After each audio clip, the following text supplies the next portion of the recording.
It's pretty interesting that when the media agrees with what's being said, suddenly fans aren't toxic. They're not from the alt-right. They're not sexist. They're not racist when it lines up with the media's opinion. But when the media does not agree with the fandom's opinion, suddenly all of those buzzwords that I just got done saying, they get applied to whatever fandom the media doesn't agree with. We're seeing with Game of Thrones right now that the media is being completely exposed. Now, here's the breakdown of the chart of the Rotten Tomatoes scores from the media. These are the critic scores from the media. I've covered this in a previous video.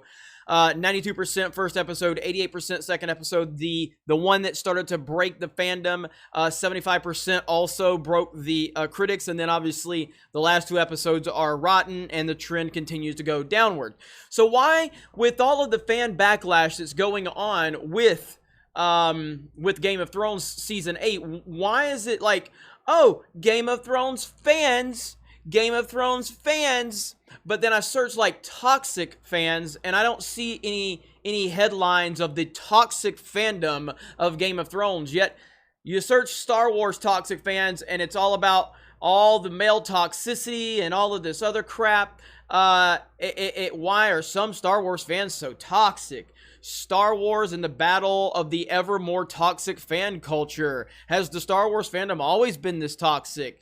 Star Wars toxic fandom analysis doesn't go far enough. What? You know what I mean? Star Wars Celebration flipped the script on toxic fandom.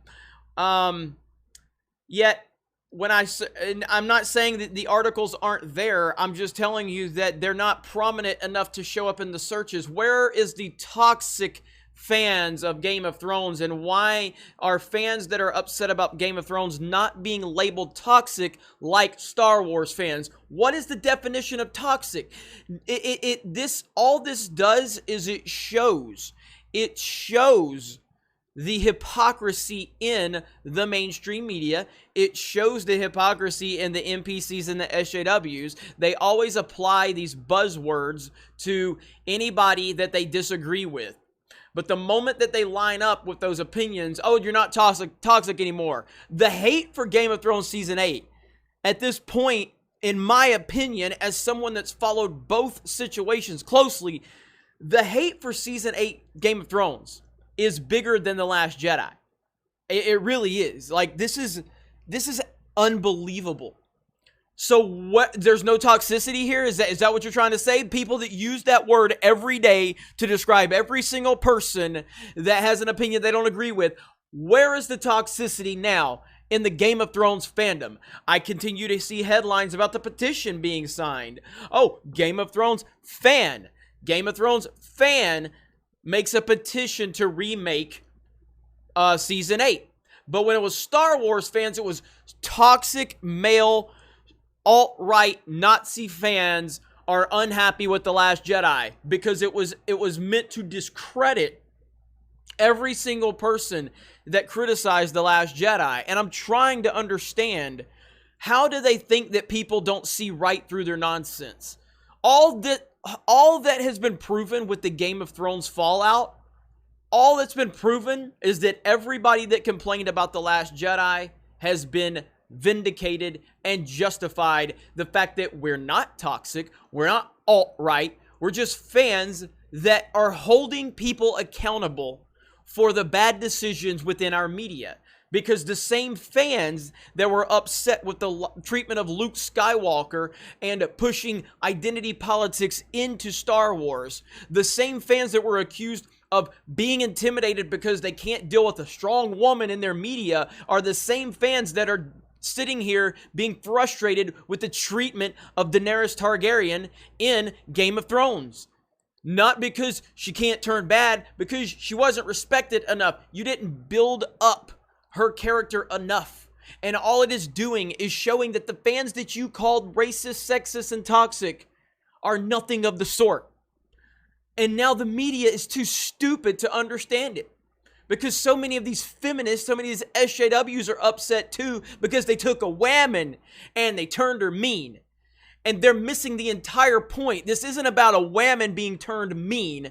This is about a well-developed character that symbolized something And they completely abandoned that and failed to tell the proper story to get her where she should have went. They did not respect the character. This is not about men and women. This is not about identity politics with the majority of people that are complaining about it. This is about respecting a character regardless of race, gender, sexual orientation, religion, what type of potato chips they eat, or whatever else it is that they have opinions or beliefs on. It's about honoring the character and honoring the story.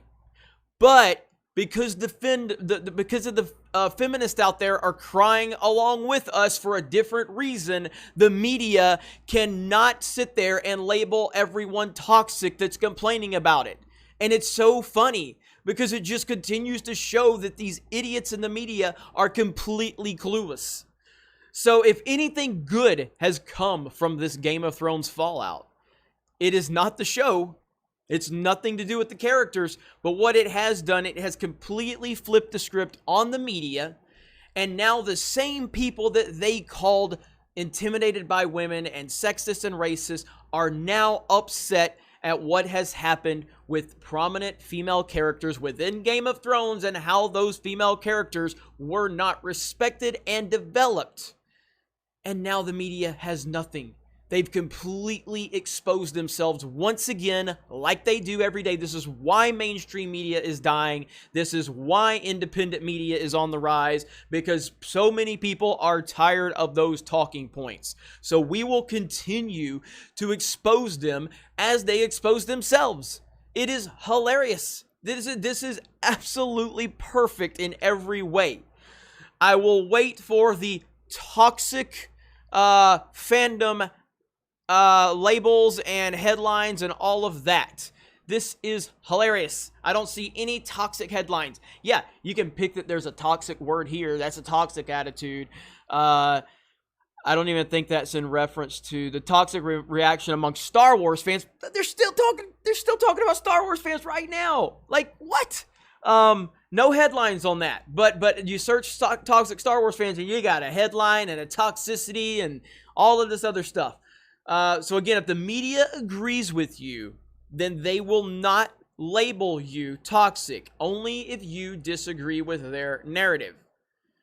So I asked the media, what's the difference in Daenerys being criticized and the treatment of Daenerys and the treatment of Luke? How is one toxic and the other is just fans are upset?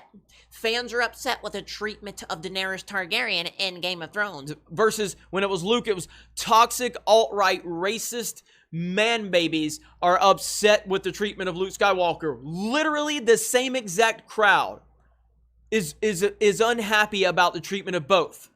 But in one sense, you label these people, myself included, all of these horrible things. But then the next character, because it's a woman, and because it represents the feminism BS that you guys are pushing, even though that's not necessarily what Daenerys represented, that's what these people wanted to latch on to because she was a woman, because they don't care about characters. They only care about their agenda and their ideology and what they can find within that character. So because it's that character, suddenly there's no toxicity here, right? Media, you've been exposed again. It's a beautiful thing. So if Benioff and Weiss have done anything, at least their stupidity has led us to this point. Let me know your thoughts in the comments below. You guys have a great day. Thank you very much for checking out this video, and we will talk to you later.